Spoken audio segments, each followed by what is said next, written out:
Okay, so this is Unit 4 of the series of video tutorials on structuring code as part of the Level 2 Coding and Data Analysis topic.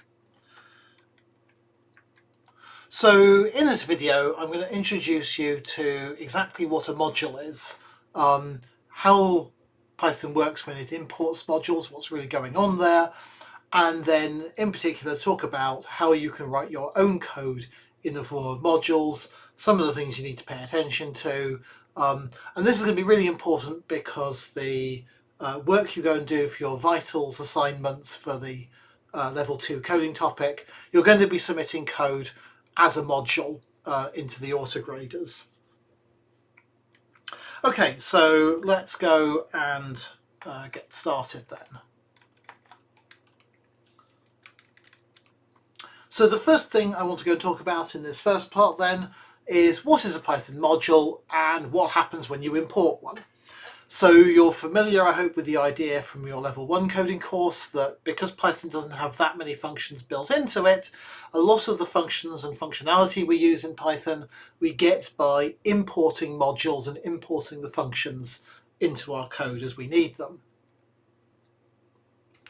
So a module is very simply in Python is just a file that contains Python code. That normally means function definitions and sometimes variables, and in object-oriented programming it can also mean Python classes, but that's beyond the scope of this course. And they're made available to a program that has imported the module. So the reason we have modules, the reason we use them, well, it helps us to organise our code together. So grouping together functions that are related and breaking a large program out into smaller chunks that makes it easier to read and easier to understand. It allows us to reuse our code, which is absolutely critical. So rather than having to rewrite every single possible function you need every time you write a new program, we can reuse code that we've written before, or indeed it allows us to reuse code that somebody else has written, and this allows us access to additional features, and in particular where somebody has gone and already invented the wheel, we don't need to go and reinvent the wheel badly multiple times. We can just use what somebody else has done, and this is what we get when we're importing modules in.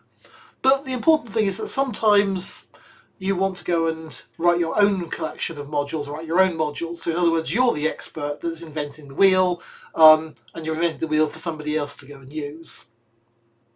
So let's go and talk about what actually happens when you do the import statement.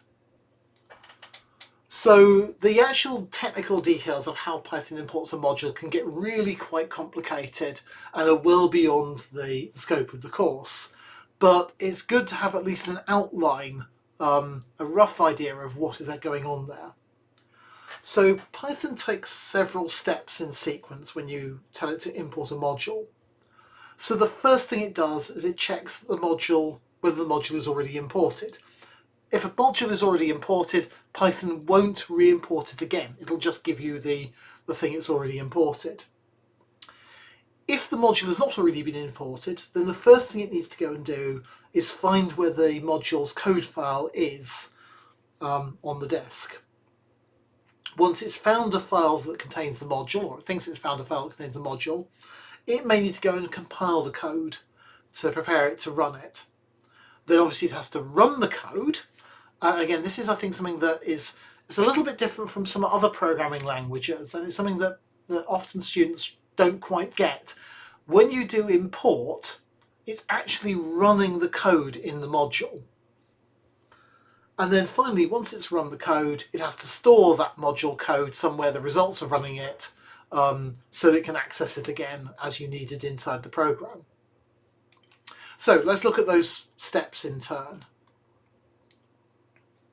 So first of all, checking that the code is already imported. So Python maintains a record of which modules have already been imported. And the first thing it does when it comes across an import statement is it checks to see whether that module is in its record of things it's already imported. And it's actually possible for us to go and look at what Python thinks it has imported or what it knows it has imported, because we can get at it from one of the things that's in the sys module.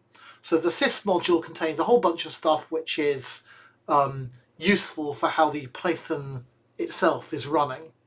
So if we do an import sys and then ask it for sys.modules, what we get back, and this has gone off the end of the screen, is actually a dictionary where the keys are the names of the various modules, and then the values are the result of having imported the module. So this is what happened when I ran it on my Jupyter notebook as I was writing this set of notes, and it's a huge number of modules that are imported, but that's because the Jupyter environment is actually written in Python, and so obviously it's imported a whole bunch of different code and so on in order for it to exist as an environment at all. So it's not that surprising that when you ask Python what modules it's imported, you get a massive long list to start with. But even if you do it on a very bare, just a standard Python prompt with nothing fancy going on, it's still actually quite a few modules are automatically loaded for you. So that's the first step. Let's assume then that the module is not already imported. It's now got to go and figure out where to find the module. And in order to go and do that, it's going to look for a Python file with the same name as the module we're trying to import, and it's got to go and look in a series of different places on your computer's disk. And the places it looks is stored in sys.path. So again, having imported sys, you can get access to sys.path, and on my laptop this is what it came back with. So it's just a list of strings. Each string represents somewhere on the disk where it should go looking to see if the Python module exists there. And it'll depend a bit exactly on how your Python is set up as to what things are in there. So what Python does is it looks at each of these directories on the disk in turn, and it tries to see if there is a file in there with the right name. So if you're trying to import my_code, Python will be looking for a file called my_code.py in each of those directories in turn. As soon as it finds a file, it will then move on to try and import that particular one. One of the things to notice is in that list of directories there was an empty string, and that is being used as a shortcut to mean the current directory, the current thing placed in the hard drive where Python thinks it's working from. That's usually the same place as the program or the notebook that you're running. And that's useful because it means that any file you put next to that thing you're running or that notebook you're running can potentially be used as a Python module. Sys.path is just a list, so you can append and insert and remove directories from it to change where Python is looking for code.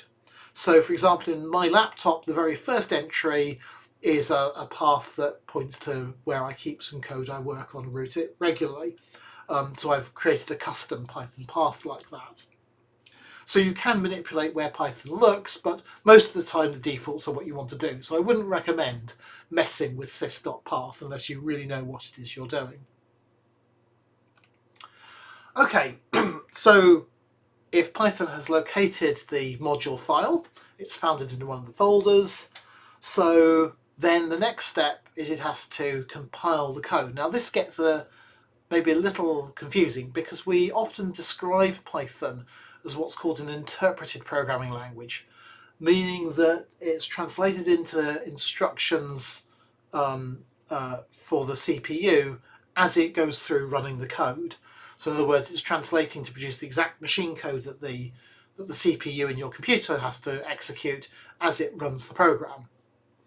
That's in contrast to what's called a compiled language, where before you run the program, the first thing you go and do is you convert the entire thing into machine code for your computer.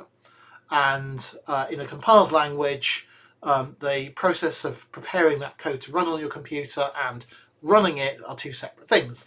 And that's why when you get a program download a program off the internet or something, you're normally downloading the compiled code, you can just run it straight away because someone's already done the process of converting it to the appropriate machine code instructions. The truth actually is a little bit more complicated. So what happens is Python is translated not into CPU instructions, but into a set of very basic instructions that are do kind of straightforward, simple little atoms of operations, and then those are all stored into a .pyc file, which is where Python keeps its compiled code. So if you look on your computer's hard disk in where your Python is installed, you'll probably find a whole bunch of .pyc files, and those are Python's what are called bytecode files, where it's broken these the Python script language, the text you write, it's broken it into these intermediary basic instructions. Those basic instructions are then translated into very well optimized CPU machine code instructions and then run in a sequence. So when a Python file is executed, Python first checks to see whether a PYC file already exists, and if it does, it just uses that. Otherwise, the first thing it does is it has to generate the PYC file. That's the reason why big Python programs like, for example, Spider or JupyterLab tend to be a bit slow the very first time they're run, because as they're running, they're converting all their instructions into PYC files, and then after that, Python doesn't have to do that again. It can just go away and straight run the code. So the first thing that goes on after the Python's found your module file is it converts it into a .pyc and builds up the list of the instructions. So that then means the next thing it goes and does, it actually executes the code. And as I said, this is the thing that's a bit different from how some other programming languages work. In Python, when you import the module, at the time you import it, it runs the entirety of that file. So any code that you have in a file that you're importing will get run when you do the import. And so that's one of the reasons why it's important to think carefully about what code you've got there and to make sure that you're not assuming that things are going to be okay. You're not assuming things about the computer on which you're running the code as it's being imported.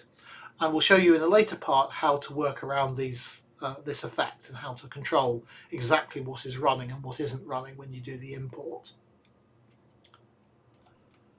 The very final stage of the whole exercise is it has to store the results of running that module code.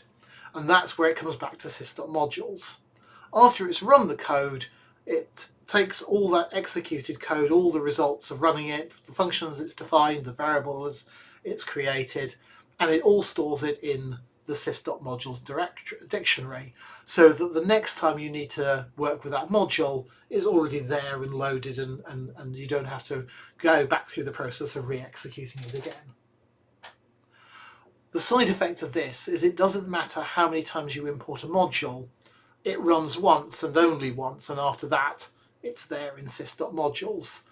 And the only way of making it re-imported again is if you start messing with what's in sys.modules. And again, not really recommended that you go and do that, because it can really mess up your Python and cause all kinds of